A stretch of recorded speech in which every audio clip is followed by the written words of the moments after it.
अमावस्या की रात थी। चारों तरफ अंधेरा, इतना घना कि हाथ को हाथ भी नहीं दिखाई देता।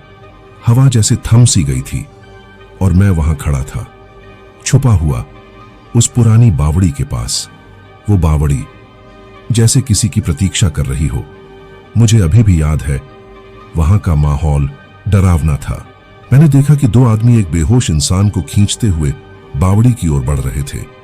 उनके चेहरे पर डर और विवशता दोनों साफ झलक रहे थे। मैंने अपने आप से कहा, यह क्या हो रहा है? मेरा दिल तेजी से धड़क रहा था। मैं बस छुपा हुआ देख रहा था और हर पल मुझे लग रहा था कि कुछ भयानक होने वाला है। वे फुसफुसा रहे थे, अगर आज इसे नहीं चढ़ाया तो हमारे घर के लोग मर जाएंगे। मुझे उस शब्द ने और भी डराया। मैंने अपनी सांस रोक ली और धीरे से देखा। मेरी आंखें फैल गईं। मैं समझ गया था कि मैं अब सिर्फ देखने वाला नहीं हूं, मैं इस रहस्य का गवाह बन चुका हूं। आपको बता दूं, इस गांव में कई सालों से लोग रात में गायब हो जाते थे। कभी कोई किसान, कभी कोई व्यापारी, कभी मासूम बच्चा। सुबह लोग बस यही कहते, शायद कोई जंगली जानवर उठा ले गया। लेकिन मैं जानता था, सच बहुत डरावना था और मैं यहां खड़ा होकर यह सब देख रहा था।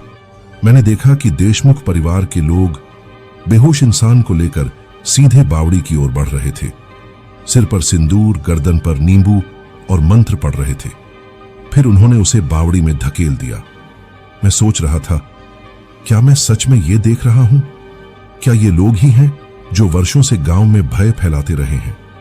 देशमुख परिवार ने मुझे बताया कि यह बावड़ी उनके पूर्वजों ने बनवाई थी। साधु ने कहा था, इसे खून चाहिए, अगर बलि नहीं दी गई तो उनके घर में मौत और मुसीबतें आएंगी। पहली बलि कई पीढ़ियां पहले दी गई थी और तब से यह परंपरा लगातार जारी है। मैं बस खड़ा था और सोच रहा था कि यह सच कैसे हो सकता है।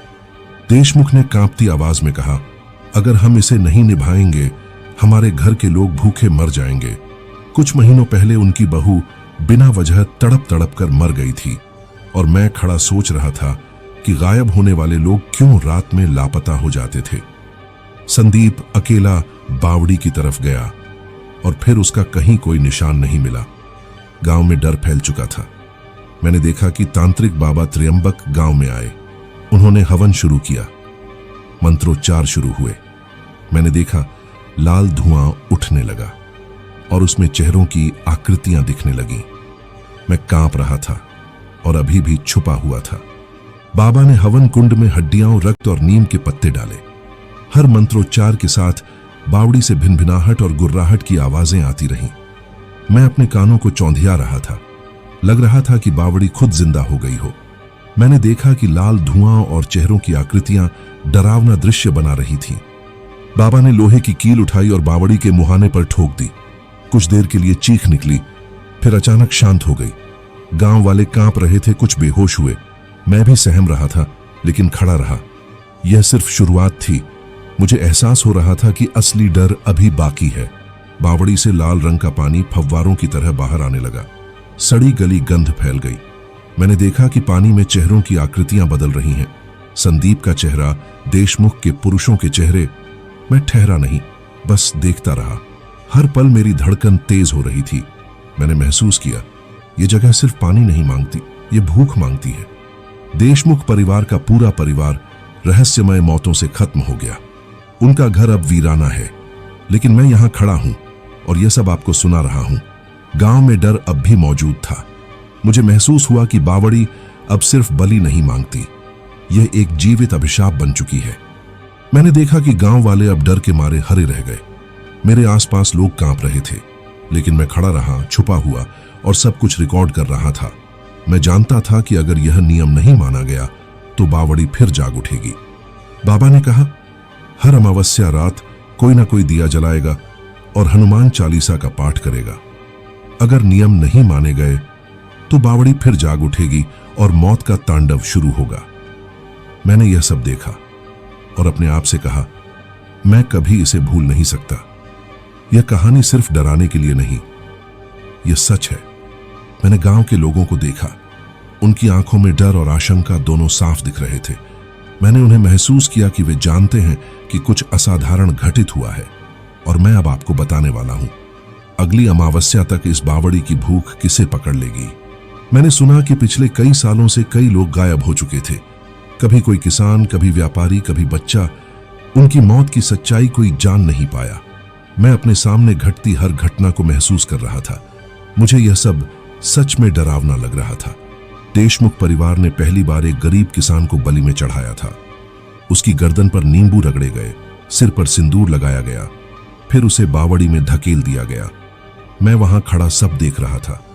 मेरा दिल धड़क रहा था और मैं जान गया कि यह सिर्फ पानी नहीं, बलि मांगती है। साधु ने पहले कहा था, यह कुआं कभी पानी नहीं मांगेगा, यह खून मांगता है। अगर बलि नहीं दी गई तो घर में मौत आएगी। मैंने यह सब महसूस किया। मैंने देखा कि गांव में डर फैल गया। हर घर में लोग डर के मारे अपनी खिड़कियों और दरवाजों से बाहर झांक रहे थे। हर कोई सोच रहा था, अगली अमावस्या रात कौन गायब होगा। मैं खड्डा था, सब देख रहा था और मेरी सांसें थम सी गई थीं। हर आवाज मुझे और डराती थी, हर छाया डरावनी लग रही थी। मैं अपने आप से कह रहा था, यह सब असली है या कोई भ्रम है। लेकिन जब मैंने बावड़ी के पास लाल पानी और चेहरों की आकृतियां देखी, मैं समझ गया कि यह कोई साधारण डर नहीं है। यह जगह सच में जिंदा है और मैं यहां खड्डिधा बस देख रहा हूं, जैसे मेरी आंखें ही इस रहस्य की साक्षी बन गई हों। बाबा ने फिर लोहे की मोटी कील बावड़ी में ठोकी। फिर एक कर्कश चीख निकली और थोड़ी देर के लिए सब शांत हो गया। गांव वाले कांप रहे थे। मैंने देखा कि बावड़ी अब सिर्फ बलि मांगने वाली जगह नहीं रही, यह अब एक जीवित अभिशाप बन चुकी थी और मुझे समझ आ गया कि इसे हमेशा नियंत्रित करना पड़ेगा। लाल धुआं बावड़ी से उठ रहा था, उसमें चेहरों की आकृतियां उभर रही थीं। मैं ठिठक गया। कभी संदीप का चेहरा, कभी देशमुख परिवार के पुरुषों के चेहरे, सब कुछ मेरे सामने सच में घट रहा था। मुझे महसूस हुआ यह जगह अब बस डर ही पैदा कर रही है और मैं अकेला यहां खड़ा सब देख रहा हूं। गांव में अफरा तफरी मच गई। लोग कांपते हुए पीछे हट रहे थे, कुछ लोग बेहोश हो गए। मैंने उनके डर को महसूस किया और मैं जान गया कि बावड़ी अब सिर्फ बलि नहीं मांगती, यह अब पूरी गांव की चेतना पर हावी हो गई थी। बाबा त्र्यंबक ने कहा, हर अमावस्या रात गांव का कोई बुजुर्ग दिया जलाएगा और हनुमान चालीसा का पाठ करेगा। अगर यह नियम नहीं माने गए तो बावड़ी फिर जाग उठेगी और मौत का तांडव शुरू होगा। मैंने यह सब अपने आंखों से देखा और दिल में ठान लिया कि इसे कभी नहीं भूलूंगा। देशमुख परिवार का पूरा परिवार रहस्यमय मौतों से खत्म हो गया। उनका घर अब वीराना है, लेकिन मुझे डर था कि बावड़ी की भूख अभी भी बाकी है। मैं खड़ा रहा और सब कुछ देखा। हर आवाज, हर छाया मुझे याद दिला रही थी कि डर अब भी खत्म नहीं हुआ है। मैंने देखा कि गांव वाले अब डर के मारे हरे रह गए। उनकी आंखों में आशंका साफ थी। मैंने उन्हें महसूस किया कि वे जानते हैं, अगर नियम नहीं माना गया तो बावड़ी फिर जाग उठेगी। मैंने अपने आप से कहा, मुझे यह सब रिकॉर्ड करना है ताकि कोई इसे भूल ना पाए। मैंने महसूस किया कि गांव के लोग अब हर अमावस्या रात सावधान रहेंगे। बच्चों को अंदर रखा जाएगा, बुजुर्गों को बाहर दिया जलाने भेजा जाएगा। मैं भी खड़ा था, डरते हुए, और सोच रहा था किसे अगली बार यह भयानक भूख पकड़ लेगी। बाबा ने कहा, अगर नियम नहीं माने गए तो यह जगह फिर जाग उठेगी और जो भी इसे चुनौती देगा उसकी मौत निश्चित है। मैंने यह सब अपने आंखों से देखा और अपने आप से कहा, मैं कभी इसे भूल नहीं सकता। मैंने गांव के लोगों को देखा, उनकी आंखों में भय और आशंका दोनों। मुझे महसूस हुआ कि यह कहानी खत्म नहीं हुई। अगली अमावस्या तक क्या सब सुरक्षित रहेंगे? कौन बचेगा और कौन नहीं? मैं यहां खड़ा सब देख रहा हूं और आपको सुन रहा हूं। दोस्तों, यह कहानी बस डराने के लिए नहीं है, यह सच है। मैंने सब अपनी आंखों से देखा। गांव की पुरानी बावड़ी जो अब सिर्फ पानी नहीं बल्कि खून और अभिशाप मांगती है। मैं आपको यह कहानी सुना रहा हूं ताकि आप भी जान सकें, डर को महसूस करें और सच को न भूलें।